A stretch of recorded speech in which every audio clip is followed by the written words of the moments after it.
नमस्कार। आज हम पॉलिटिकल आइडियोलॉजी के तहत एक मजेदार टॉपिक कर रहे हैं, एक कंटेम्परेरी आइडियोलॉजी कर रहे हैं, बहुसंस्कृतिवाद, मल्टी कल्चरलिज्म।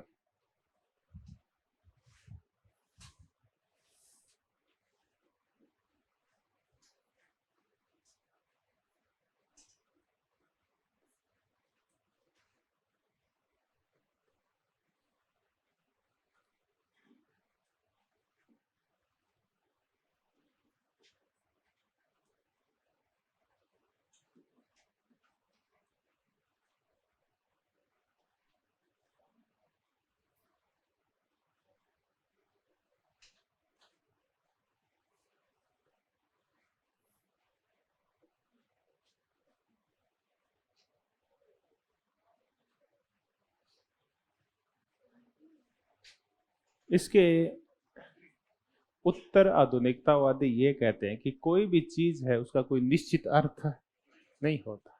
ये आपके देखने का नजरिया है कि आप उसको देखते कैसे। कई कहते हैं कि गुरुजी ऐसे करो, इसमें ये डाल दो, ठीक है, और ऐसे करो, इसको अलग अलग कर दो। एक ऐसी बहू आ जाए जो कैसी हो, वो सांस्कृतिक परंपराओं से समृद्ध हो, ठीक है। तो ये सबके देखने के नजरिए क्या है, अलग अलग। ये उत्तराधुनिकतावाद आप समझ गए, इतना ही है उत्तराधुनिकतावाद। आज और चर्चा करेंगे, पहले आज बहुसंस्कृतिवाद की चर्चा करते हैं।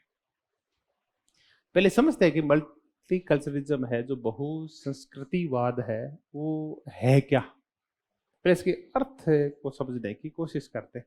वैसे तो ना, इस ये कहते हैं कि इल डिफाइन एक वर्ड है जिसको कोई निश्चित शब्दों में इसका वर्णन नहीं किया जा सकता। तो इल डिफाइंड कह लो, इससे बजाय एक सकारात्मक शब्द यूज करते हैं कि ये बहुत ही व्यापक अवधारणा है और इसके बहुविध अर्थ है। ये तथ्य भी है और ये एक मूल्य भी है। इन सब की आज अपन चर्चा करें।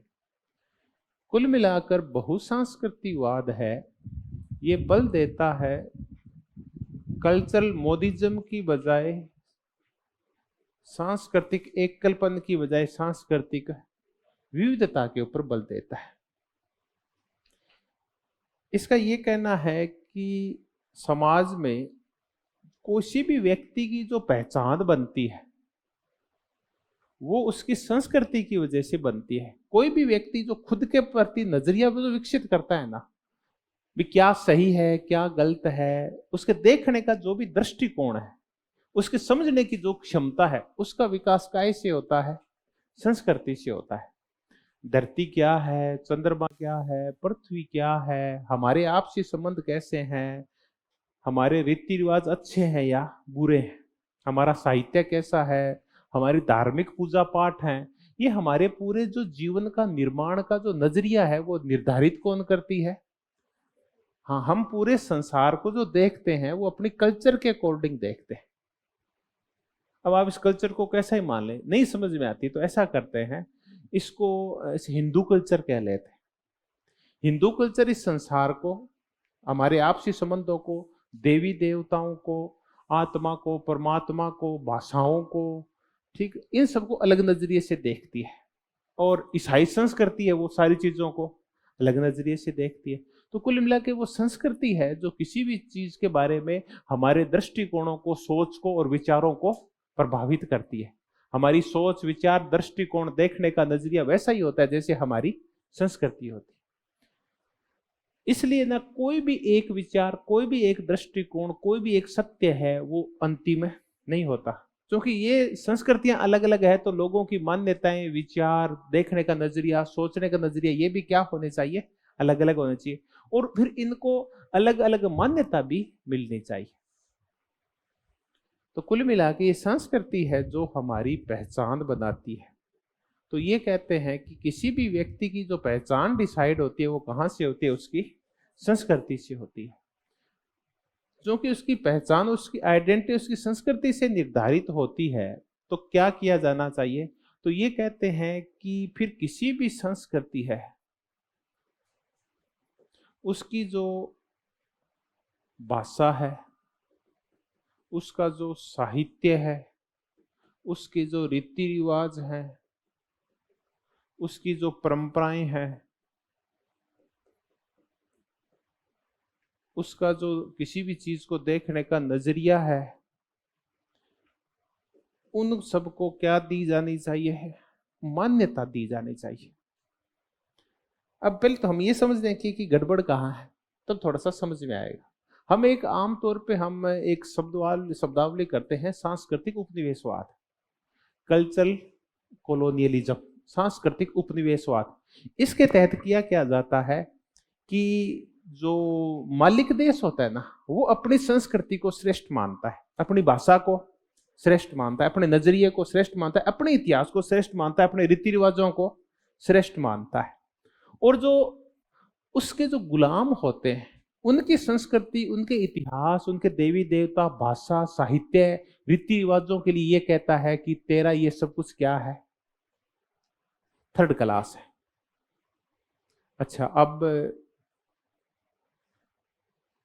अंग्रेज क्या कहते हैं, जैसे वो लाएंगे, वो क्या करेंगे ऐसे दिखाने के लिए, वो एक ईसा मसीह की मूर्ति लाए, ऐसा करते हैं वो, ये धर्म प्रचार करते हैं, ऐसा ही करते हैं वो ईसा मसीह की एक मूर्ति लाते हैं, वो लकड़ी की बना के लाते हैं। फिर वो क्या करते हैं, और हिंदू देवी देवताओं की ऐसी कोई मूर्ति लाएंगे, उसको वो क्या करेंगे, पत्थर का बना लेंगे, और वो बहुत सारे ले आएंगे, बहुत सारे लाएंगे कि अब चलो तुम पुकारो। कि पहले तो अपन देखते हैं देवी देवता वो होते हैं जो पहले तो खुद तिरे और फिर अपनों को तिराएं। तो देवी देवता पहले खुद मजबूत होने चाहिए, तो वो क्या करते हैं, उनको डुबोते हैं।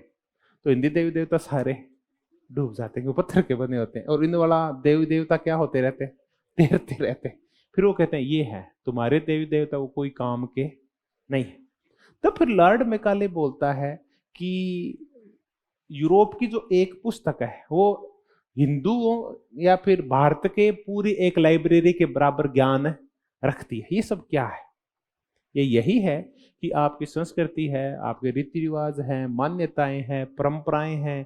तुम ये जो 33 करोड़ देवी देवताओं को मानते हो, ठीक है, ये जो हमारी जो अहिंसा के संबंध में मान्यताएं हैं, जो तुम त्याग की बातें करते रहते, ये घटिया है। वर्तमान समय वो भोगवाद का है, विज्ञान का है, तर्क का है, वो भावनाओं का युग है नहीं है, ऐसा करके। और वो क्या करते हैं, हिंदू संस्कृति को निमन दिखाने की कोशिश करते हैं, या गुलाम संस्कृतियों को निमन दिखाने की कोशिश करते हैं। इसका तात्पर्य है कि वो जो जो दूसरी संस्कृतियां होती है, उनको मान्यता, इसको मान्यता देते हैं कि हमारा धर्म श्रेष्ठ है, हमारे रीति रिवाज श्रेष्ठ है, हमारा साहित्य है, हमारी भाषा श्रेष्ठ है, हमारा खान पान श्रेष्ठ है, हमारा रंग श्रेष्ठ है, हमारी सोच श्रेष्ठ है, हमारी राज व्यवस्था श्रेष्ठ है, हमारे जीवन का तरीका श्रेष्ठ है, हमारे घर तुमसे अच्छे बनाते हैं हम। तो हर चीज में वो क्या करते हैं, औरों की जो संस्कृतियां, अन्य संस्कृतियां हैं, उनको मान्यता नहीं देते। तो हम ये कह रहे हैं कि ये जो बहुसंस्कृतिवाद है, ये भाषा, साहित्य, रीति रिवाज, परंपरा, नजरिए जो अन्य संस्कृतियों के, उनको भी क्या देता है, ये मान्यता की चर्चा करता है।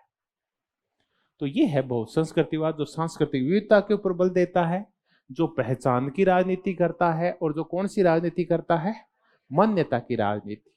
अब सभी संस्कृतियां किस पे आधारित हो, जियो और जीने दो, इसी के ऊपर आधारित होनी चाहिए। तो यही नहीं है कि सिर्फ आपकी संस्कृति श्रेष्ठ है, बल्कि प्रत्येक संस्कृति को अपने हिसाब से, अपनी मान्यताओं के अकॉर्डिंग भी जीने का हक है। तो जितने भी समाज हैं, उन सभी समाजों में समस्त संस्कृतियों के रीति रिवाजों को क्या दी जाए, मान्यता दी जाए। फिर ये है कि ये आधारित है समूहों के अधिकार पर। आज तक जो भी झगड़ा चला है, या हम जैसे आया आधुनिकतावाद, आधुनिकतावाद आते ही और अधिकारों पे बल शुरू हो गया, क्योंकि व्यक्ति महत्वपूर्ण हो गया, मानव महत्वपूर्ण हो गया उदारवाद के आते ही। जब उदारवाद नहीं था तो उस समय तो मध्यकाल था, मध्यकाल में तो धर्म, रीति रिवाज, परंपराएं, ये सब महत्वपूर्ण था, रूढ़िवाद हावी था। उदारवाद के आते ही और क्या हावी हो गया, मनुष्य महत्वपूर्ण हो गया, व्यक्ति महत्वपूर्ण हो गया। तो काय के ऊपर बल दिया जाने लगा, व्यक्ति के अधिकारों पे बल दिया जाने लगा। लेकिन व्यक्ति के अधिकारों पे बल देने से एक संकट आ गया कि कुछ ऐसी चीजें होती है जो व्यक्ति स्वयं निर्माण नहीं करता, बल्कि इनका निर्माण कहां से होता है? विभिन्न प्रकार के समूहों से होता है। हमारी जो भाषा है वो एक व्यक्ति की नहीं होती, बल्कि भाषा किसकी होती है? एक पूरे समूह की होती है। रीति रिवाज कोई एक व्यक्ति के नहीं होते। पगड़ी है ना, सरदार अकेला नहीं पहनता, बल्कि क्या पहनते? बहुत सारे सरदार पहनते हैं। रीति रिवाज है, परंपराएं हैं, भाषा है, साहित्य है, हमारे जो धार्मिक प्रतीक हैं, ये ना समूह सामूहिक होते हैं। तो ये बहुसंस्कृतिवाद कहता है कि व्यक्ति अधिकारों के साथ साथ अब काय पे बल दिया जाएगा? कुछ समूह के भी अधिकार होते हैं, समूह के अधिकार पे बल दिया जाना चाहिए। अब ये कौन से समूह हैं जो अधिकार मांग रहे हैं बहुसंस्कृतिवाद के तहत, उनकी चर्चा करेंगे। अभी तक हमने यही चर्चा की है कि सांस्कृतिक विविधता पे बल देता है, विभिन्न संस्कृतियों की पहचान और उनकी मान्यताओं पे बल देता है, और ये समूह के अधिकारों के ऊपर बल देता है। अब समझ में आने, उदाहरण समझेंगे तब आपके बहुसंस्कृतिवाद की एक तस्वीर बनेगी कि आखिर चाहता क्या है। हम कह रहे हैं कि समूह के अधिकारों पे बल देता है। अब ये समूह कितने प्रकार के हो सकते हैं?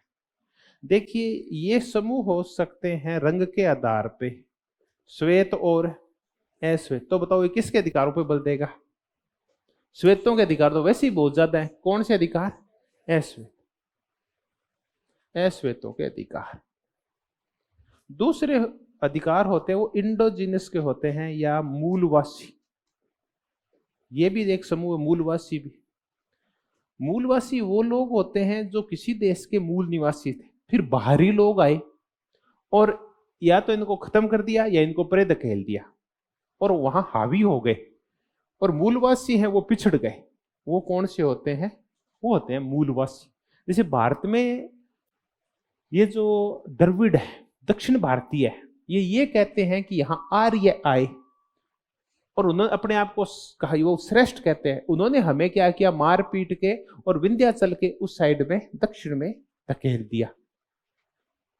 तो हम क्या हो गए? हम पीछे रह गए और आर्य उत्तर भारत वाले क्या निकल गए हैं? आगे निकल गए। तो ऐसा नहीं कर, और तरीके से सोचते इसको। ये परफेक्ट उदाहरण नहीं है, हालांकि आर्य बाहर से आए हैं। कहना चाहता हूं जो बाहर से कुछ ऐसे लोग आते हैं जो वहां के मूल निवासियों को क्या निकाल देते हैं? परे धकेल देते हैं। नहीं, हजारों उदाहरण है, और मैं भारत का उदाहरण लेना चाह रहा हूं। ये जो पूरा ना उत्तर पूर्व का जो झगड़ा है, जिसमें ये बांग्लादेशियों का चक्कर है। बांग्लादेशियों ने क्या किया? 1971 के बाद इतना भारी उनका वो आगमन हुआ भारत में अप्रवासियों के रूप में कि त्रिपुरा के मूल निवासी क्या हो गए? अल्पसंख्यक हो गए। और अगर वो क्या करते हैं, वहां के आर्थिक संसाधनों पे, राजनीतिक संसाधनों के ऊपर, हर चीज पे कब्जा कर लेते हैं, तो त्रिपुरावासी कहां चले जाएंगे? पीछे चले जाएंगे। तो त्रिपुरावासी क्या कहलाएंगे? मूलवासी। मूलवासियों का सबसे अच्छा उदाहरण है अमेरिका के रेड इंडियंस, न्यूजीलैंड के माओरी। ये यहाँ के मूल निवासी थे, मूलवासी थे। अब देखिए, ये जो यूरोपीय है ना, ये कईयों को समाप्त नहीं कर पाए। उनमें एक भारतीय है, इन्होंने रेड इंडियंस की पूरी प्रजाति को समाप्त कर दिया। आगे हम थोड़ी देर में चर्चा कर लेंगे इन्होंने किया क्या था। मैंने पहले भी एक दो बार सुनाया होगा आपको। तो मूल अब ये क्या हुआ? रेड इंडियंस ना संख्या में क्या रह गए? कम रह गए। इनकी रीति रिवाजों की कोई मान्यता नहीं है इनके ऊपर, और है जो श्वेत और अश्वेत इनके ऊपर हावी हो गए हैं। तो वो है रेड इंडियंस, जो अमेरिका के कैसे वासी हैं? मूलवासी। या माओरी जनजाति पाई जाती है न्यूजीलैंड में, वो वहां की मूलवासी है। तो ये मूलवासी होते हैं, इनको भी रीति रिवाजों को मान्यता मिलती। तीसरे होते हैं अल्पसंख्यक। अल्पसंख्यक कई प्रकार के हो सकते हैं। अल्पसंख्यक भाषाई हो सकते हैं, अल्पसंख्यक जातीय हो सकते हैं, अल्पसंख्यक नस्लीय हो सकते हैं, और अल्पसंख्यक धार्मिक हो सकते हैं। ये अल्पसंख्यक होते हैं। भाषाई अल्पसंख्यक, भारत में जो तमिल भाषा और हिंदी भाषा का जो झगड़ा चलता है, श्रीलंका में तमिल और सिंहली का जो झगड़ा चलता है, वो सब क्या है? भाषाई अल्पसंख्यक का मुद्दा है। जातीय या नस्लीय अल्पसंख्यक हो सकते हैं। ये नस्लों को कैसे माने? कोई आर्य और द्रविड़ का झगड़ा है, ये कैसा झगड़ा है? ये नस्लीय झगड़ा है। या नागा कुकी, वो जो झगड़े हैं सारे झगड़े, वो भी कैसे हैं? नस्लीय झगड़े। धार्मिक, भारत में जो मुस्लिम है, ईसाई है, वो कौन से अल्पसंख्यक है? धार्मिक। ये भी एक अलग सांस्कृतिक समूह है। तीसरे होते हैं अप्रवासी, जो बाहर से उस देश में रहने के लिए आए हैं। उनकी भी अलग रीति रिवाज और मान्यता होती है, वो अलग अलग जगहों से आते हैं। जैसे अमेरिका में कितने देशों के लोग गए हुए, मैक्सिको से गए हुए हैं, लैटिन अमेरिका से गए हुए हैं, एशियन देशों के गए हुए हैं, अफ्रीकन देशों के बहुत सारे लोग अमेरिका में गए हुए हैं। वो क्या कहलाएंगे? अप्रवासी। इनको भी अपने अलग मान्यता, अलग पहचान चाहिए। वहां भारत के रहे वो अलग तरीके से रहना चाहते हैं, अलग कपड़े पहनना चाहते हैं, अलग भाषा है उनकी। अफ्रीका के बहुत सारे देशों के वो अलग प्रकार के हैं। तो ये कौन से समूह होते हैं? अप्रवासी समूह। एक और समूह होता है, वो समूह होता है LGBT। ये होते हैं लेस्बियन।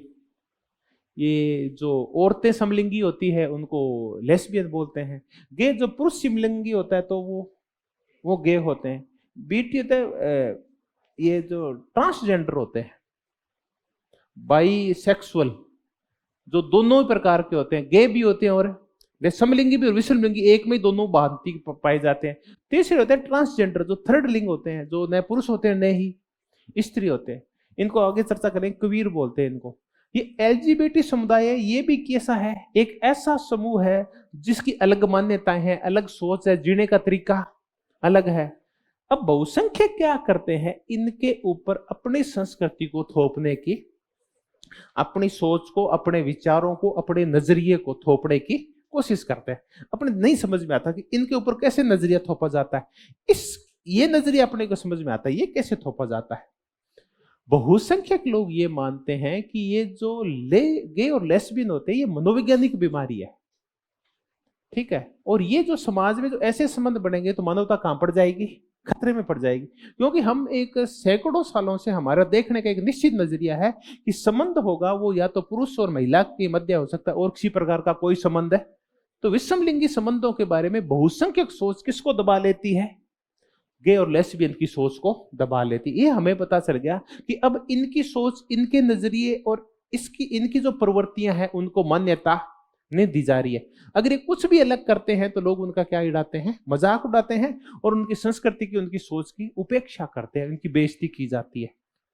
तो ऐसे समूहों की जो अश्वेत है, जो इंडोजीनियस है, जो अल्पसंख्यक है, अप्रवासी है, LGBT है, ऐसे समूहों को मान्यता देना, इनकी भी पहचान अलग से बनाना, स्वतंत्र पहचान, स्वायत्त पहचान बनाना, इनकी विविधता को सम्मान देना, इज्जत देना, गरिमा देना, क्या कहलाता है? बहुसंस्कृति। कुल मिला के ऐसा वसुंधैव कुटुंबकम वाला वसुंधैव कुटुंब को नहीं बोलेंगे, उसमें तो एकता ज्यादा होती है। ऐसा एक खुले हृदय वाला व्यापक समाज जिसमें सभी लोगों को अपने अपने हिसाब से जीने का हक हो, ऐसे समाज को हम कौन सा समाज बोलेंगे? बहुसांस्कृतिक समाज बोलेंगे। उदाहरण से देखते हैं, भारतीय संविधान का अनुच्छेद 29 और अनुच्छेद 29 एंड 30 है, वो भारत को कैसा देश बनाता है? एक बहुसांस्कृतिक देश बनाता है। जहां हम कहते हैं ना, भाषाई और जो धार्मिक अल्पसंख्यक है उन लोगों को भी अपनी रुचि की शिक्षण संस्थाएं खोलने का हक होगा, वो वाला है ये बहुसंस्कृतिवाद। तो ये हमने बहुसंस्कृतिवाद देखा। अब ये बातें आई क्यों चर्चा में?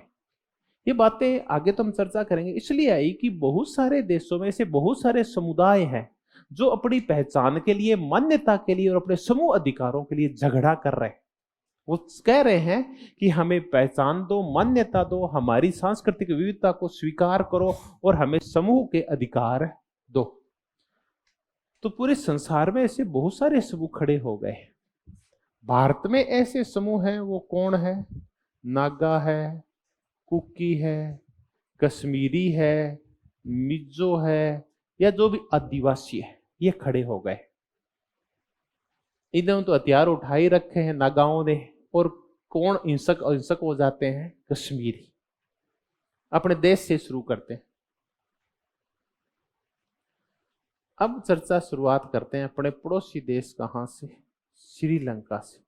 श्रीलंका में जो तमिल है वो ऐसे ही। पाकिस्तान में जो मुहाजिर है, पाकिस्तान में मुहाजिर, ये मुहाजिर वो हैं जो भारत से कहां गए थे? पाकिस्तान के, तो मुहाजिर कहा जाता है, फिर दोयम दर्जे का व्यवहार किया जाता है। वो पाकिस्तान के मुहाजिर हैं। चीन में मिल जाएंगे, बताओ कौन मिलेंगे? उइगर। चीन के उइगर ऐसे। म्यांमार बर्मा में ये जो आपके रोहिंग्या हैं वो ऐसे हैं, रोहिंग्या। अब चलो अपना एशिया को छोड़ देते हैं, और चलो इराक में कुर्द है, इराक में तुर्की में कुर्द है जो है वो ऐसे ही है। अब पश्चिमी यूरोप में चलते हैं, यहां भी यही है, क्योंकि दरअसल ये जो पूरा ये कंसेप्ट पैदा हुआ है ये कहां से आया हुआ है? पश्चिम से आया हुआ है। कई बार ये पूछ लेते हैं कि कौन सा बहुसंस्कृतिवाद करते हैं, ये भी प्रश्न पूछा जा सकता है कि कौन सा समूह है कहां वंचितों की श्रेणी में आता है, जिसके सांस्कृतिक अधिकारों को मान्यता नहीं दी हुई है, ऐसे पूछ लिए जाते हैं कई बार। तो ये कुछ समूह हैं, ये कुछ जातीय हो सकते हैं, धार्मिक या भाषाई समूह है जो अपनी संस्कृति के लिए संघर्ष कर रहे हैं विभिन्न देशों के अंदर। अब इसके बाद चर्चा करते हैं, अब यूरोप की चर्चा करते हैं कि यूरोप में ऐसे समूह कौन से।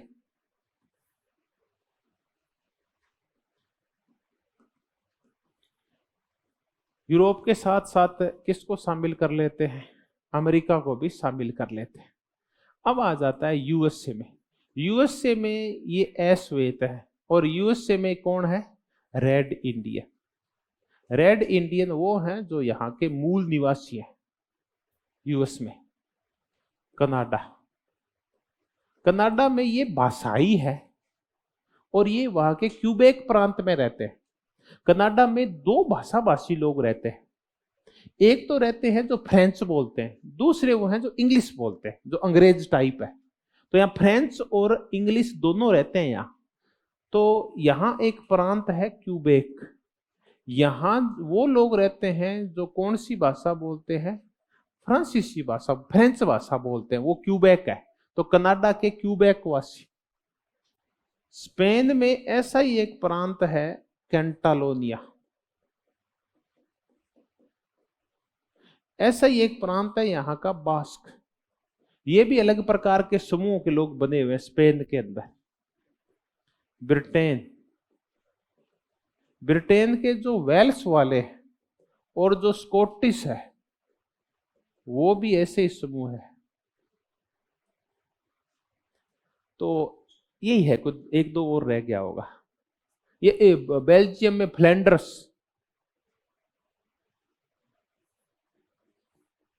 ये ना, इन समूह को याद रखना कौन सा समूह कहां पाया जाता है। फ्लैंडर्स बेल्जियम के। तो ये तो रंग के आधार पर बड़े, कई भाषा के आधार पर और कई क्षेत्र के आधार के ऊपर बने हुए इसमें से। तो ये है यूरोप और अमेरिका के विभिन्न समूह जो सांस्कृतिक पहचान के लिए संघर्ष कर रहे हैं, अपनी सांस्कृतिक मान्यताओं के लिए संघर्ष कर रहे हैं। अब इन सबको, चाहे वो श्वेत है, रेड इंडियन है, ये भाषाई अल्पसंख्यक है, क्षेत्रीय अल्पसंख्यक है, ये यहाँ इसमें से ये अधिकांश धार्मिक अल्पसंख्यक हैं, इन सब की संस्कृति को मान्यता देना, इनकी नजरिए दृष्टिकोण को मान्यता देना, ही क्या कहलाता है? बहुसंस्कृतिवाद कहलाता है।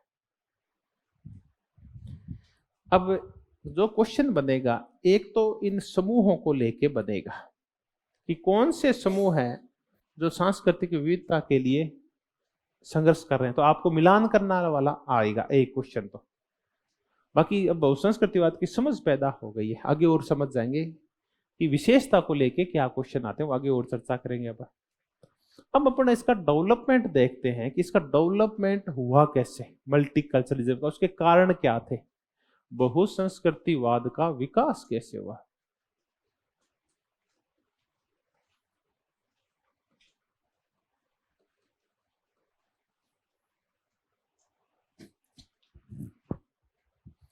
इसके विकास में जिन कारकों ने महत्वपूर्ण भूमिका निभाई, उन कारकों की पहचान करते हैं। कौन कौन से कारक हैं?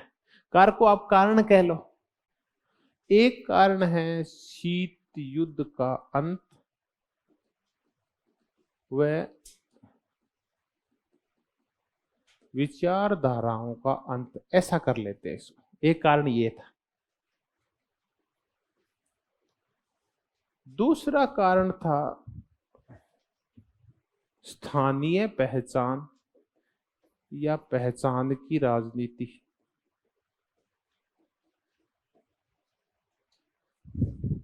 तीसरा कारण था clash of civilisation.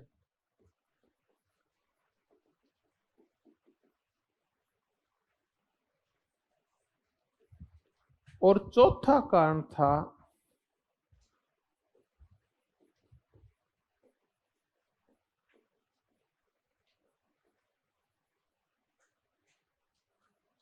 Hyper mobilised अर्थ या फिर एलपीजी, या ऐसा करते हैं, इसको सीधा ही बोलते हैं ग्लोबलाइजेशन।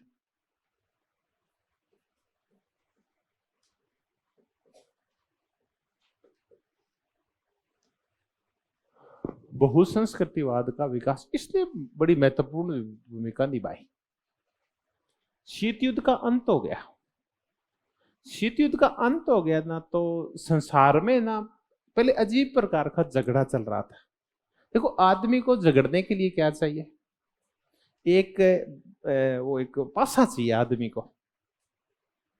आज है ना, आपको मैं कह दूं कि एक ए है और एक बी है, या मैं ये कह दूं है ना, एक है ना आम है और एक है वो है करेला,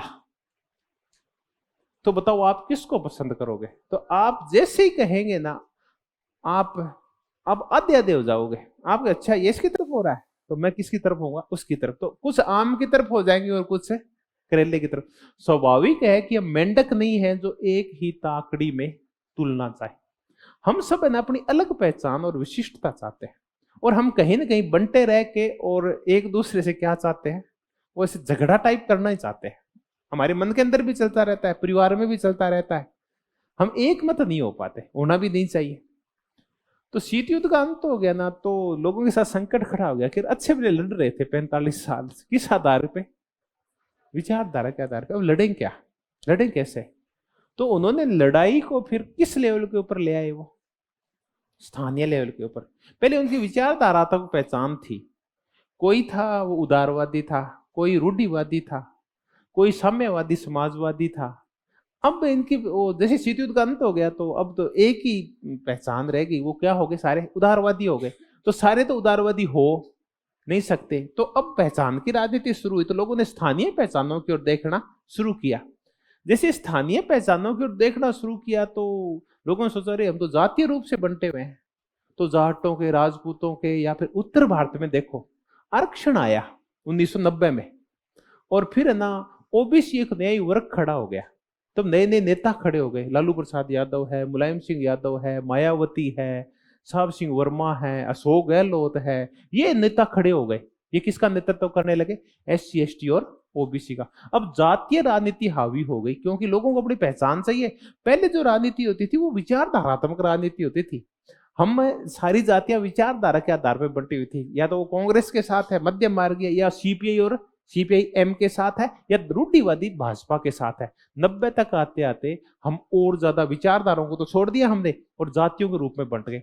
फिर थोड़ा सा और धर्मों के रूप में बंट गए, हिंदू और मुस्लिम हो गए।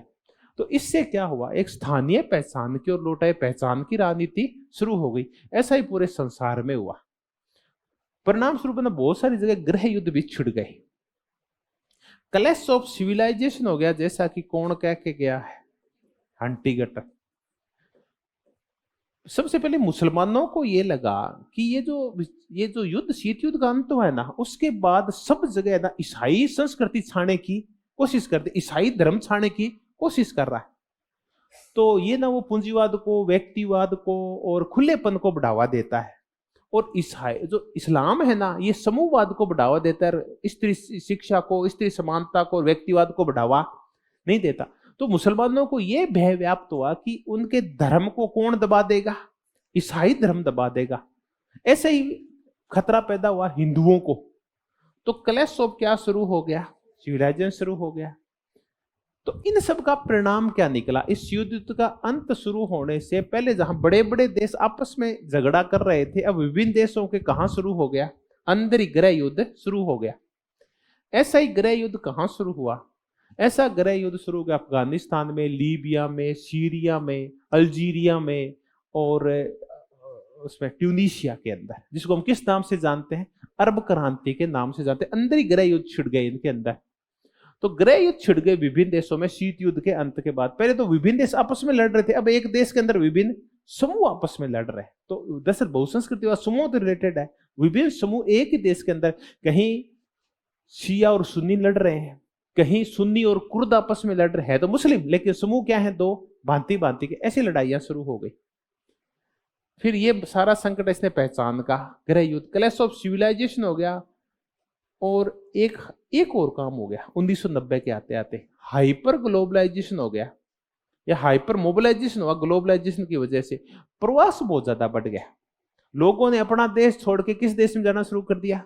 वैश्वीकरण के बाद बहुत ज्यादा लोग प्रवासी हो गए, क्योंकि सुविधाएं बहुत हो गई, पैसा आ गया, पैसा भेजना सस्ता हो गया, आसान हो गया, शिक्षा का महत्व समझ गए।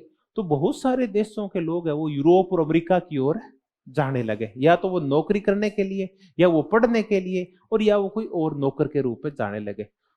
तो इसने क्या किया, विभिन्न देशों के अंदर क्या बढ़ा दिए, अप्रवासी।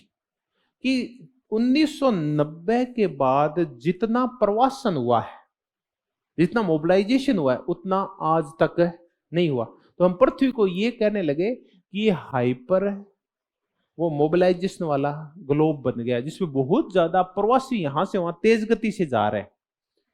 तो करोड़ों की संख्या में लोग यहां से वहां शिफ्ट हो गए 1990 के बाद। और कौन सी प्रवृत्ति ने बढ़ावा दिया? ग्लोबलाइजेशन। अब आप देखो, आज पहले शायद ही आपके आस पड़ोस से आपको कोई विदेश में दिखता था। शेखावाटी वाले हैं वो जरूर विदेश जाते थे, और जाते भी कहां थे? सऊदी अरेबिया और ईरान, इराक और कुवैत, इन देशों में जाते थे। और सपने में नहीं सोचते थे कि हमारे बच्चे कहां पढ़ेंगे, फॉरेन में। आजकल क्या ऑप्शन आते हैं? आजकल माता पिता ने ऑप्शन फिक्स कर रखे हैं कि ठीक ठाक होगा तो क्या बन जाएगा, यहां डॉक्टर इंजीनियर बन जाएगा, या फिर डीयू में वो नहीं बनेगा तो डीयू में, जेएनयू में प्रवेश ले लेगा और सिविल सर्विस में चला जाएगा। कि जब कुछ नहीं करेगा तो भूख मरने से अच्छा है कि एक बार पैसा लगा के उसको पढ़ने के लिए कहां छोड़ देते हैं, फॉरेन भेज देते हैं, कनाडा, ऑस्ट्रेलिया, अमेरिका, कहीं भी भेज देते हैं। वहां 3-4 साल पढ़ लेगा, उसके बाद वहां कोई ना कोई काम छोटा मोटा लग जाएगा, और नहीं चेरी तोड़ लेगा, गोभी के पत्ते साफ कर लेगा, खेतों में किन्नू तोड़ लेगा, कुछ तो करेगा, और नहीं कोका कोला की बोतलें ही धो देगा, तो कुछ तो करेगा। वहां यहां से क्या रहेगा, ठीक रहेगा। तो इस वजह से तो बहुत सारे बच्चे, श्रमिक और ये एक्सपर्ट है, वो भी कहां जाने लगे? विदेश में। जो आईटी जो पढ़े लिखे थे वो सारे कहां भाग गए? विदेश। अच्छी डॉक्टरी पढ़े हुए लोग विदेश भाग गए। तो हम ये कहा कि पृथ्वी है ना, ये इसमें प्रवास बहुत ज्यादा हुआ। अब जब बहुत सारे प्रवासी एक देश में पहुंच गए तो अलग अलग संस्कृतियां लेके पहुंचे वहां। तो ये हुआ क्यों? लोग यहां से वहां क्यों गए? क्योंकि एक तो गृह युद्ध छिड़ गया। तो गृह युद्ध से बचने के लिए लोगों ने अपने देश छोड़ दिए, लीबिया, सीरिया, सऊदी अरेबिया, ये क्या नाम आपका, ट्यूनीशिया, छोड़ छोड़ के कहां चले गए? यूरोप में चले गए, या अमेरिका में भाग गए। दूसरा क्लैश ऑफ सिविलाइजेशन हुआ, जब ईसाइयों के मुसलमानों की लड़ाई हुई आपस में, तो जैसे इनके ऊपर हमले बढ़े पाश्चात्य देशों के, अरब देशों के अंदर, तो अरब देशों के बहुत सारे नागरिक कहां भागे? जान बचाने के लिए यूरोप में भागे। और तीसरा भूमंडलीकरण, उदारीकरण और निजीकरण। विशेषकर जो भूमंडलीकरण की वजह से क्या हुआ, लोग बहुत ज्यादा दूसरे देशों के अंदर जाने लगे। तो अब क्या हुआ, यूरोप के अंदर जहां पहले मोनोकल्चर चलती थी, उनके जो समाज थे वो होमोजेनिक थे। होमोजेनिक समाज वो होते हैं जहां एक ही भाषा, संस्कृति और इतिहास के लोग रहते हैं। हम थोड़ी सी चर्चा करें, जब हम 1648 की एक संधि करते हैं, कौन सी संधि? वेस्टफीलिया की संधि। वेस्टफीलिया की संधि ये कहती है कि ये अब जो आज के बाद जो नेशन होंगे ना, वो कैसे होंगे? नेशन स्टेट्स होंगे। नेशन स्टेट्स वो स्टेट्स होते हैं जहां एक ही धर्म या भाषा या जाति, इतिहास या नस्ल के लोग एक ही जगह पे रहते हैं। तो क्या बनता है? नेशन स्टेट बनता है। नेशन, इसकी तो हमने खूब चर्चा की थी। नेशन स्टेट बनता है फिर सारे लोग एक जैसे हो जाते हैं, ऐसी सोच हो जाती है, निरंकुशतावाद आ गया था, राजा ने सबको अपने अंडर में ले लिया था, ये नेशन स्टेट बन गए। अब ब्रिटेन में कौन रहता है बताओ? अंग्रेज रहते हैं, फ्रांस में ईसाई फ्रेंच रहते हैं, जर्मनी में जर्मन्स रहते हैं, स्पेन में स्पेनिश है, पुर्तगाल है। अब नहीं है। 1970-80 के बाद वहां कौन पहुंच गए हैं? वहां ईसाई भी पहुंच गए हैं, दूसरे प्रकार के ईसाई हैं, वहां हिंदू भी पहुंच गए हैं, वहां बहुत सारी भाषा बोलने वाले, बहुत सारे नस्लों के, बहुत सारी जातियों के, बहुत सारी संस्कृतियों के लोग पहुंच गए। तो अब नेशन स्टेट वाला कंसेप्ट है ना, उसमें संकट पैदा हो गया, क्योंकि अन्य संस्कृतियों के लोग वहां अप्रवासी बनकर पहुंच गए। तब यूरोप के सामने संकट आया कि इनका समाधान क्या करें। तो इनका तो एक ही समाधान है, वो क्या है? बहुसंस्कृतिवाद है। तो ये वो कारण थे, शीत युद्ध का अंत होना, पहचान की राजनीति हावी होना, लोकलिटी का हावी होना, क्लैश ऑफ सिविलाइजेशन होना, और अब अप्रवास बढ़ना ग्लोबलाइजेशन की वजह से, लोगों का एक देश से दूसरे देश में जाके बसना। इस सब ने यूरोप के जो समाज थे, उनकी जो मोनोकल्चर थी, एक जैसी जो संस्कृति थी, उसको बिगाड़ कर छोड़ दिया। वहां हिंदू भी पहुंच गए, वहां मुस्लिम भी पहुंच गए, वहां भांति भांति की भाषा बोलने वाले लोग पहुंच गए, भांति भांति के रंगों के लोग पहुंच गए, और भांति भांति के विचारों और दृष्टिकोणों वाले लोग पहुंच गए। अब इनको समाहित कैसे किया जाए उस समाज के अंदर? आज तक तो उनको दिक्कत ही नहीं आती, दिक्कत तब आई जब बाहर के लोग वहां पहुंच गए। तब उन्होंने कौन सा तरीका निकाला? फिर बहुसंस्कृतिवाद का तरीका निकाला कि इनकी भाषाओं को, इनके रीति रिवाजों को, परंपराओं को क्या देनी पड़ेगी? मान्यता देनी पड़ेगी। तो ये फिर 1970 और 80 के दशक तक करते करते 90 के दशक में, 90 से 2000 में बहुत ज्यादा तेज हो गई। कौन सी बहस? बहुसांस्कृतिक बहस। अब ये तो हमने कारण खोजे कि ये वो कारण थे जिन्होंने बहुसंस्कृतिवाद का विकास किया। अब हम देखेंगे कि इसका किस देश में आगमन कब हुआ। अब हम इसका इतिहास देखते हैं कि बहुसंस्कृतिवाद का इतिहास कैसा है। तो बहुसंस्कृतिवाद का जो इतिहास है, इसमें हमें जो 1950 और 60 के दशक में जो अमेरिका में अश्वेत आंदोलन उभरा, उसने बहुत बड़ी भूमिका निभाई। अश्वेत आंदोलन है, अश्वेत ने कहा हम भी आदमी हैं, ठीक है, हमारी भी इज्जत है, हमारा भी जीवन है। आप ये कह के एक डिस्कोर्स थोप देते हो कि अश्वेत तो अशिक्षित होते हैं, अनपढ़ होते हैं, मूर्ख होते हैं, इन्हें बुद्धि बल होता है, इनमें शारीरिक बल होता है, ये तो दास बनने लायक होते हैं, ये प्रतिनिधित्व के लायक नहीं होते, वोट के लायक नहीं होते, खेल के लायक नहीं होते। आपने हमें पीछे धकेल दिया है, यहां तक कि आपने हमारे नागरिक अधिकार भी छीन लिए। जीने का अधिकार, विचार और अभिव्यक्ति का अधिकार, गरिमा का अधिकार, ये सारे छीन लिए। तो ये जो अश्वेत आंदोलन चला, नेल्सन मंडेला उस वाला, मार्टिन लूथर किंग जूनियर वाला, इन सब ने पहली बार हमें किसके दर्शन करवाए? बहुसंस्कृतिवाद। कि इन अश्वेतों की मान्यता है, अश्वेतों की जो सोच है, दृष्टिकोण है, उसको भी मान्यता देनी पड़ेगी। अब जो श्वेतवाद है वो इनके ऊपर छा नहीं सकता। यहां से प्रेरित होता है चीज। फिर आया 1971। 1971 में कनाडा वो प्रथम देश था जिसने बहुसंस्कृतिवाद के लिए नियम बनाया, और बहुसंस्कृतिवाद को पहली बार औपचारिक और कानूनी मान्यता दी। तो कनाडा ने 1971 में बहुसंस्कृतिवाद को औपचारिक मान्यता दी। अब कनाडा में है क्या? कनाडा में 2 भाषा भाषी लोग रहते हैं। वैसे तो कनाडा है ना, बहुत ही बहुसांस्कृतिक देश है। आपने सुना कनाडा में सरदार रहते हैं बहुत ही, और 3-4 तो वहां की कैबिनेट में मंत्री है, वो रहते हैं कनाडा में, इतने हैं वहां सरदार। लेकिन दूसरे वहां ये दिए मुख्य मुद्दा, वहां जो शुरुआती जो बहुसंस्कृतिवाद को लेकर संघर्ष खड़ा हुआ, वो है कनाडा का एक प्रांत है, जैसे अपने जम्मू कश्मीर है, वहां एक प्रांत है जिसकी हम थोड़ी देर पहले चर्चा कर रहे थे, वो कौन सा है? क्यूबेक है। और ये क्यूबेक वासी ये इंग्लिश नहीं बोलते, बल्कि ये कौन सी भाषा बोलते हैं? फ्रेंच बोलते हैं। ये लंबे समय से स्वायत्तता की मांग कर रहे थे कि हमें औरों की बजाय स्वशासन के अधिकार ज्यादा दिए जाए, क्योंकि कनाडा एक संघीय देश है। जैसे भारत के जैसा ही संघ है वो, हालांकि पूर्ण संघ नहीं है। अब अपन उसको कैसा संघ कह लेते हैं? अर्ध संघ, क्वासी फेडरेशन कह लेते हैं। एक बार केसी वैयर के शब्दों में वो ये क्यूबेकवासी कह रहे थे कि हम चूंकि फ्रेंच भाषी है तो हमारा जो प्रांत है ना उसको औरों से ज्यादा अधिकार मिलने चाहिए, औरों से ज्यादा अधिकार मिलने चाहिए।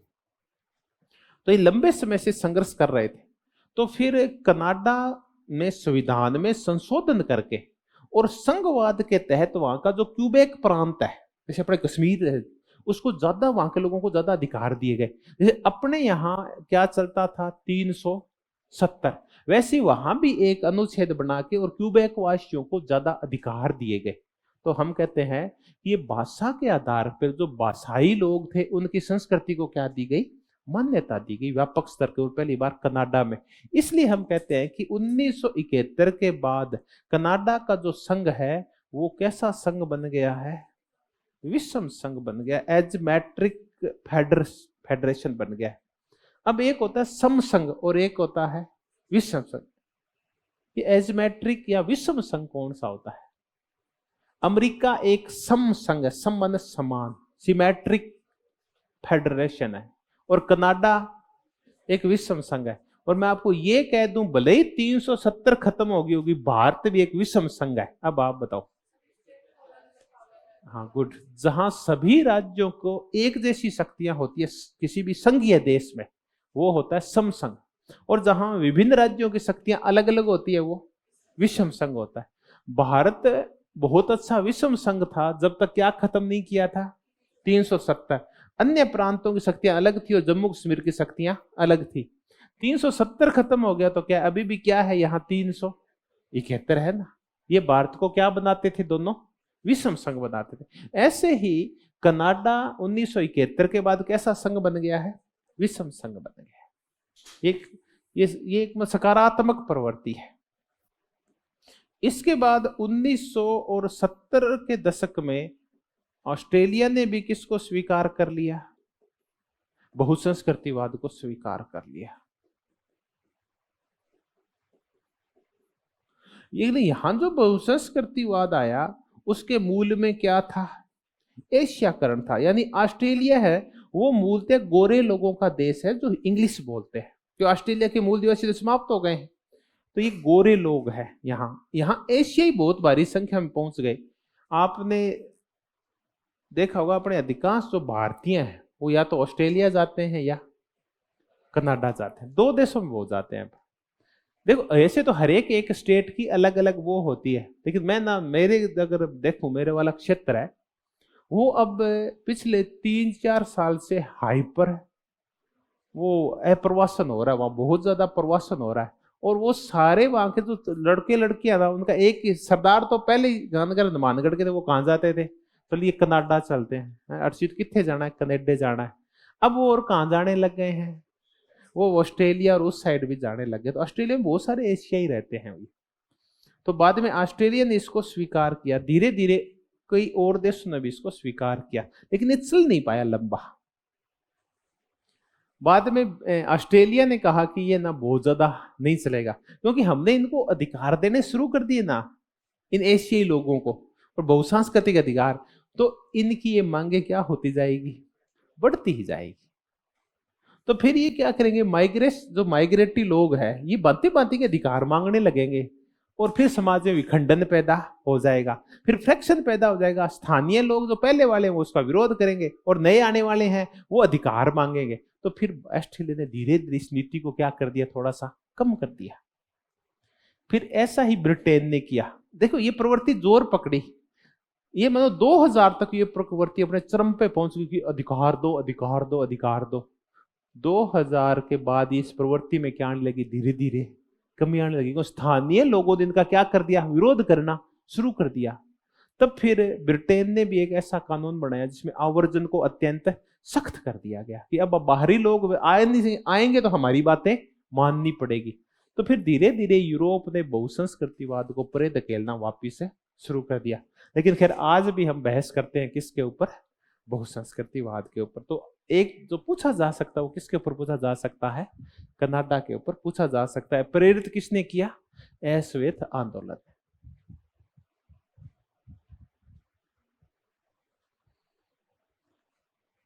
अभी तो फिर भी कम हो गया है, या तो यूरोपीय मीडिया ने इन मुद्दों को उठाना बंद कर दिया है, या पता नहीं वहां के समाज में क्या हुआ। क्या तो कुछ नहीं हुआ, उन्होंने बाहरी लोगों को स्वीकार करना ही क्या कर दिया है, बंद। उन्होंने जो आवर्जन की नीतियां है ना, प्रवासी नीतियां, उनको बहुत ही क्या कर दिया, सख्त कर दिया है। और वो दूसरे देशों को, लोगों को अपने घुसने ही नहीं देते। ओके, आपने देखा होगा ये जो अफ्रीकन और ये क्या करते हैं, ये भूमध्य सागर को पार करके और सीधा इटली में उतरते हैं। इटली और यहां से उतरते हुए कहां भाग जाते हैं, अंदर पूरे ऊपर यूरोप में ऊपर चढ़ जाते हैं ये जाके। अब क्या हुआ, इन्होंने कोस्ट गार्ड लगा लगा के और दूसरे देशों के नागरिकों को घुसना ही क्या कर दिया है, बंद कर दिया है। तो इस वजह से अभी ये ना, ये जो बाहरी के झगड़े है ना, ये फिर भी कम हो गए। फिर आप देखो इटली जो कि इतना वो देश है, ऐसा देश है, वहां दक्षिण पंथ है ना बहुत भारी हावी हो रहा है। फ्रांस जैसे देश में भी वो ली पेन करके एक नेता है, वो अगली बार राष्ट्रपति बनेंगे, देखना आप, उसने दक्षिण पंथ को बहुत ज्यादा हवा दी है। ये ना अप्रवासियों को गाली देते हैं सीधा ही, और ये स्थानीय लोगों को क्या देते हैं, बढ़ावा देते हैं। तो वो लोग ऐसे बहुत ज्यादा बढ़ रहे हैं। तो खैर बहुसंस्कृतिवाद है, ये दक्षिण पंथ का क्या होता है, विरोधी होता है। अब हमें कि इस बहुसंस्कृतिवाद का, ये तो हमने व्यवहारिक विकास देखा, इसका अवधारणात्मक विकास कैसे हुआ। तो पहले मैं आपको ये बता दूं कि अवधारणा के रूप में ये बहुसंस्कृतिवाद एक तथ्य भी है और बहुसंस्कृतिवाद एक मूल्य भी। अब ये याद नहीं करना कि क्या तथ्य है क्या मूल्य है। तथ्य ये है कि जो विभिन्न देश है उनमें बहुत सारी संस्कृतियां रहती है, इसलिए ये तथ्य है। क्योंकि आप पहचान लोगे भी भारत में है वो विभिन्न भाषा भाषी लोग रहते हैं, विभिन्न धर्मों के, विभिन्न जातियों के, विभिन्न नस्लों के लोग रहते हैं। ये क्या है, एक तथ्य है। तो आप ये बताएं कि सांस्कृतिक विविधता है, ये क्या है, एक तथ्य है। अब मूल्य क्या है कि इस सांस्कृतिक विविधता को बढ़ावा दिया जाए या नहीं दिया जाए, और दिया जाए तो कैसे दिया जाए। ये अपनी अपनी अलग अलग सोच है। या तो इसको समाप्त करके मोनोकल्चर लाई जाए, या इसको बढ़ा के मल्टीकल्चरलिज्म लाया जाए। तो ये मूल्य है। इस मूल्य के तहत विभिन्न देश हैं, वो मल्टीकल्चरलिज्म के लिए क्या बनाते हैं, भांति भांति की नीतियां बनाते हैं। बताओ भारत में क्या नीति है इस संबंध में। आरटीआई में स्पष्ट लिखा हुआ है कि जो बच्चे पहली से 5वीं तक पढ़ेंगे, प्राइमरी शिक्षा लेंगे, उनको उनकी मातृभाषा में शिक्षा दी जाए। ये भाषाई अल्पसंख्यकों के लिए बहुत ही अच्छा प्रावधान है। अनुच्छेद 29 और 30 है, भाषाई और धार्मिक अल्पसंख्यकों के अधिकारों की रक्षा करता है। ऐसे बहुत सारे कानून मिल जाएंगे आपको। तो ये जो मूल्य है, इसके तहत भांति भांति के देश विभिन्न प्रकार की नीतियां बनाते हैं। नीति किसी भी प्रकार की हो सकती है। कनाडा में हमें किस रूप में दिखाई दिया, विषम संघ के रूप में। तो मूल्य के रूप में अलग अलग दिखाई देता है। कनाडा में ये विषम संघ दिखाई देता है। ये जो स्विट्जरलैंड है, जहां 5-6 भाषाओं के लोग रहते हैं। ये जो बेल्जियम है, यहाँ जर्मन और शायद ये फ्रेंच रहते हैं। बेल्जियम में 2 भाषा भाषी लोग रहते हैं। इन देशों में समवर्ती संघवाद चलता है। अब मैं नहीं बताऊंगा समवर्ती संघवाद कौन सा, इंग्लिश बताते हो, कॉन्सोसिएशनल फेडरलिज्म चलता है। समवर्ती संघवाद बताओ क्या होता है इसमें। मैंने आपको अरेंज लिजफार्ड का समवर्ती लोकतंत्र करवाया था। इसमें बहुत सारी संस्कृतियां होती है, बहुत सारे भाषा भाषी लोग रहते हैं। वो क्या करते हैं, शक्तियों का क्या करते हैं, इस हिसाब से प्रयोग करते हैं कि एक दूसरे के ऊपर कोई चीज थोपते नहीं है। हरेक एक समूह को अपने हिसाब से जीने की छूट होती है। हरेक एक समूह के पास अपने वीटो पावर्स होती है। दूसरा समूह उसके ऊपर हावी नहीं हो सकता, और प्रत्येक को उचित प्रतिनिधित्व दिया जाता है उसकी संख्या के अनुपात में। तो प्रतिनिधित्व देना, उसकी संस्कृति को मान्यता देना, और उसकी संस्कृति में बगैर उससे पूछे छेड़खानी नहीं की जाती। इसको हमने अरेंज लिजफर्ड का क्या कहा था, समवर्ती संघवाद। और उसने ये भी कहा था कि भारत है ये बहुत ही अच्छा कैसा संघवाद है, समवर्ती संघ। कॉन्सोसिएशनल डेमोक्रेसी या कॉन्सोसिएशनल फेडरलिज्म क्या, कॉन्सोसिएशनल अरेंज लिजफर्ड का।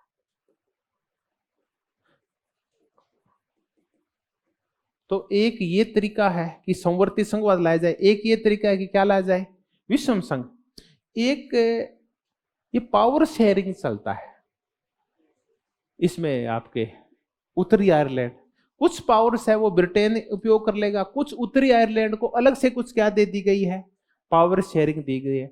बोस्निया हर्जेगोविना है जिसमें अब 2 प्रकार के लोग रहते हैं, या फिर ये आपका लेबनान है और इस एक दो देश और है, वरना अलग अलग प्रकार से शक्तियों को बांट लिया गया है। एक देश है जहां ना मूल धरती वाले अलग है और टापू वाले लोग अलग हैं। ऐसा ही एक देश मैंने करवाया था, पता नहीं भूल गया मैं उसको। तो खैर ये चाहे पावर शेयरिंग के रूप में हो, संवर्ती संघ के रूप में हो, किस रूप में हो, विषम संघ के रूप में। मैं तो आपको ये कह रहा था कि अलग अलग मूल्य हो सकते हैं विभिन्न संस्कृतियों को मान्यता देने के। उनको प्रतिनिधित्व, उनको ज्यादा अधिकार दे दो, उनको बराबर का सही मात्रा में प्रतिनिधित्व दे दो, शक्ति का सही बंटवारा कर लो, शक्ति बंटवारा पावर शेयरिंग बोलते हैं। तो ये मूल्य के रूप में भी है ये। तो कई बार ये पूछा जा सकता है कि ये कहां चलते हैं, ये सारी चीज, ये किसको बढ़ावा देते हैं, ये सारे बहुसंस्कृतिवाद को बढ़ावा देते हैं। अब हम चूंकि अवधारणा के स्तर के ऊपर देख रहे हैं तो हम ये करेंगे कि इस अवधारणा का विकास कैसे कैसे हुआ था ये चर्चा करते हैं। तो ये जो अवधारणा है इसका जो मूल विकास हुआ था वो तो काय के तहत हुआ था, उदारवाद के तहत। उदारवाद के तहत इसके ऊपर जो शुरुआती काम किए हुए हैं वो किया हुआ है कनाडा का एक बहुत बड़ा विचारक है विल किमली का, और एक और विचारक है ट्रूडो करके। ये क्या करते हैं, ये कहते हैं कि उदारवाद और बहुसंस्कृतिवाद,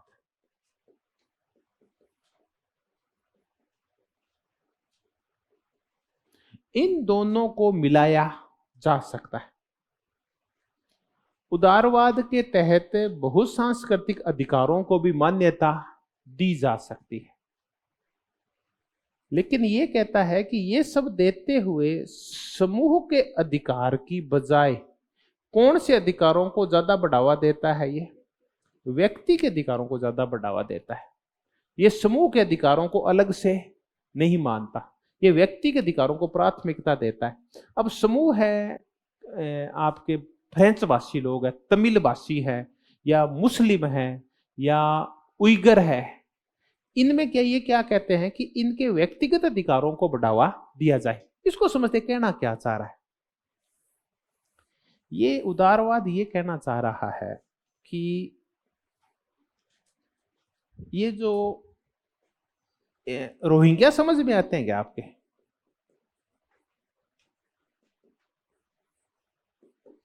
रोहिंग्या वो लोग हैं जिन्हें म्यांमार से धकेल दिया गया है। म्यांमार जिसको बर्मा कहते हैं मूलतः एक बौद्ध धर्मावलंबी देश है, वहां रोहिंग्या रहते हैं जो मूलतः मुस्लिम है। तो यहां झगड़ा चलता है बौद्धों का और मुसलमानों का।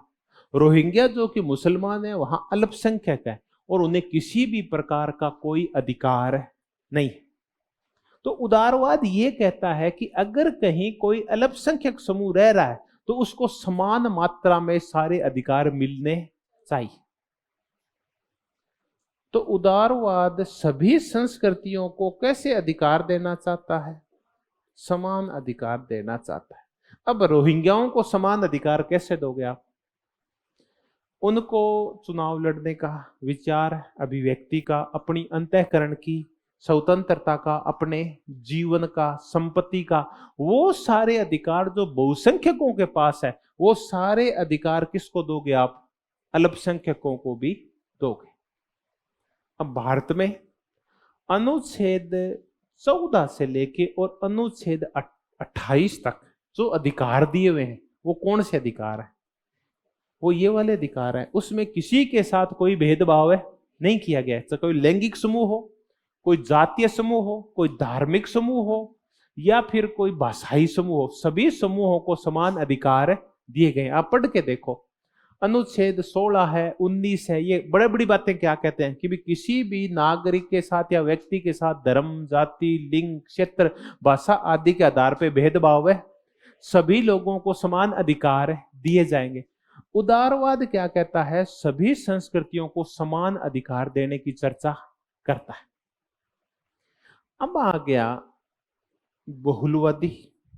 ये विल की मिलिकार ये कह रहे थे ऐसा कर लेते हैं, तो फिर बहुलवादी उतर गए। बहुलवादियों में एक ही चर्चा कर लेते हैं एक बार, भिखू पारिक की। भूखी पारिक बोला यार ये विल की मिलिकार ट्रूडो ऐसे काम थोड़ी चलेगा, आपको 14 से 28 तो देने ही देने, आपको 29 और 30 भी देने पड़ेंगे। अब व्यक्तिगत अधिकारों से काम नहीं चलेगा, कुछ कैसे अधिकार भी दिए जाने चाहिए, समूह अधिकार भी दिए जाने चाहिए। क्योंकि समाज है ना वो बहुलवादी है, तो बहुलवादी मान्यताओं को क्या किया जाए? स्वीकार किया जाए। तो इनको कुल मिला के अधिकारों को चक्कर छोड़ते हैं। बहुलवादी ये कहते हैं कि सभी समूहों को के जो रीति रिवाज है उनको क्या दिया जाए? मान्यता दी जाए। तो ये तो अधिकारों की ज्यादा चर्चा करते हैं, ये मान्यताओं की, परंपराओं की, रीति रिवाजों की, उनकी ज्यादा चर्चा। बहुलवादी के समाज है ना, इसमें बहुत सारे विचार और दृष्टिकोण होते हैं, बहुत सारी संस्कृतियां होती है, सबको मान्यता दी जाए, चाहे वो दक्षिण पंथ हो चाहे उदार पंथ हो, सबको मान्यता दी जाए, चाहे कोई सा ही देश हो। फिर इसके कुछ और लोग खड़े हो गए जो इनसे भी आगे थे, इसमें ये विभिन्नता की राजनीति करने वाले आ गए। विभिन्नता की राजनीति, ये चार्ल्स मेरियम यंग ये उतर आई, मेरियम यंग उतर आई। ये क्या करती है? इस उदार समतावाद उदारवाद का विरोध करती है। आगे पूरी समझ में आ जाएगी, बड़ी बड़ी चर्चा कर रहे हैं। ये तो कहते हैं समान अधिकार दे दो, ये कहते हैं सभी समूहों को अपने हिसाब से जीने की छूट दे दो, ठीक है, उनको अपने हिसाब से जीने दो, तो मान्यता में हस्तक्षेप मत करो। और ये कह रही है कि सभी समूहों को अलग अलग अधिकार दे दो। नारियों को अलग अधिकार चाहिए, गे और लेस्बियन को अलग अधिकार चाहिए। अब ये और अल्पसंख्यक हैं, भाषाई अल्पसंख्यक, उनको अलग अधिकार चाहिए। अब हम वैसे ही चर्चा कर लेते हैं, भी गे और लेस्बियन है, इनको क्या अधिकार चाहिए? इनको एक अधिकार चाहिए गरिमा का, समाज इनकी बेइज्जती नहीं करेगा। दूसरा, इनकी जो शादी है कानूनी रूप से वो स्वीकार्य होनी चाहिए। तीसरा, इनके जो बच्चे गोद लेने का अधिकार है, क्योंकि तो समलिंगी इनके तो बच्चे होंगे नहीं, वो अधिकार है, उसको कानूनी रूप से मान्यता होनी चाहिए।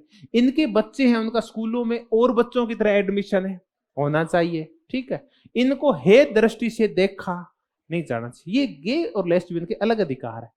अब आ गई है महिलाएं। क्या महिलाएं भी ये अधिकार मांग रही है क्या? ये तो नहीं मत चाहती। महिलाएं तो ये कहती है कि हमारा लैंगिक शोषण है, नहीं किया जाए, हमें घरों पे पीटा नहीं जाए, हमसे पुरुष भी वही काम करे जो घर पे कौन काम करती है, महिलाएं, सारे घरेलू काम महिलाओं पे नहीं थोपे जाएं। तो अश्वेत यही मांग रहे हैं क्या? नहीं है। अश्वेत तो कह रहे हैं हमारे साथ रंगीय भेदभाव है, दूर किया जाए, हमें जो रंग के आधार पे स्कूलों में, कॉलेजों में, अच्छी जगहों पे प्रवेश नहीं दिया जा रहा, वो प्रवेश है दिया जाए, हमें भी प्रतिनिधित्व दिया जाए, वो मांग रहे हैं। धार्मिक अल्पसंख्यक क्या कह रहे हैं? हमें ये नहीं चाहिए, हमें तो लाउड स्पीकर बजा के और टल्ली बजाने की छूट है देनी चाहिए, अजान देने की छूट है देनी चाहिए, या हमें वो चोटी रखने की छूट और दाढ़ी रखने की छूट है देनी चाहिए। ऐसी छूटें मांग रहे हैं। तो देखिए ये कौन सी राजनीति होती है, इसको हम कौन सी राजनीति बोलते हैं? विभिन्नता की। कि समान अधिकारों से काम नहीं चलेगा, बल्कि सभी लोगों को अधिकार क्या देने पड़ेंगे?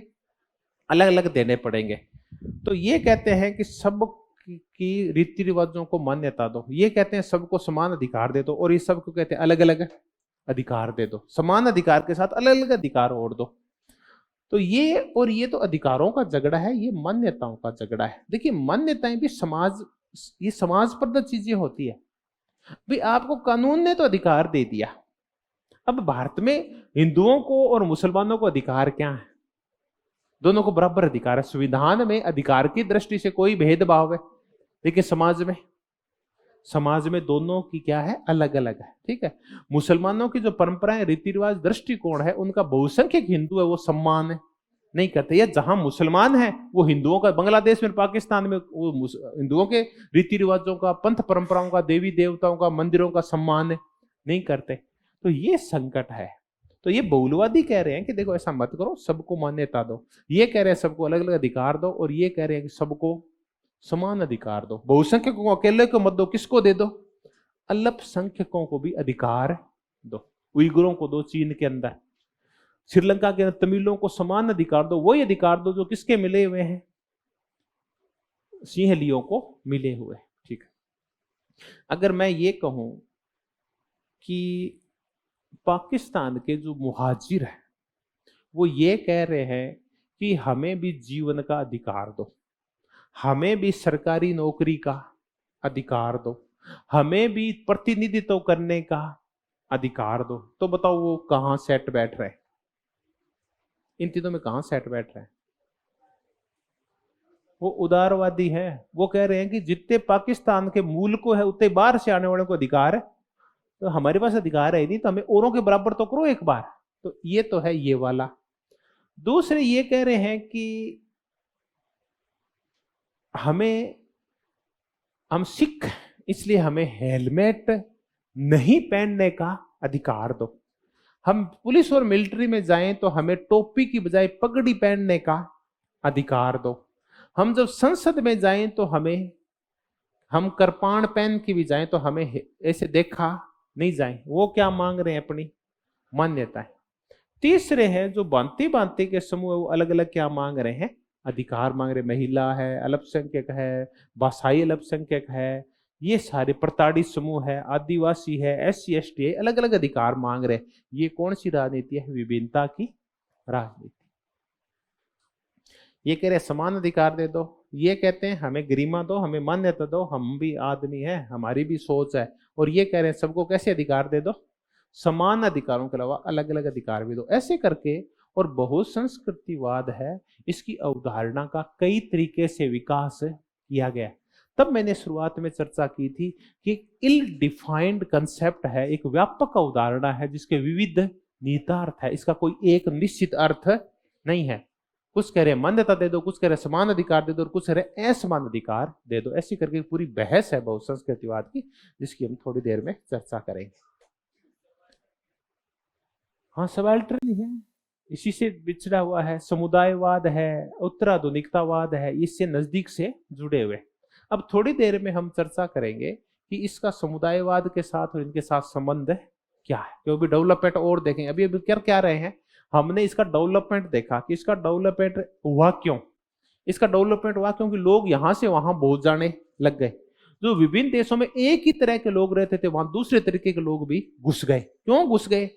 क्योंकि विभिन्न देशों में युद्ध छिड़ गया, तो वहां के लोग भाग भाग के दूसरे देशों में, यूरोप में जाने लगे। क्योंकि ग्लोबलाइजेशन आ गया, उसकी वजह से लोगों का यहां से वहां जाना क्या हो गया? सरल हो गया, इसलिए लोग जाने लगे।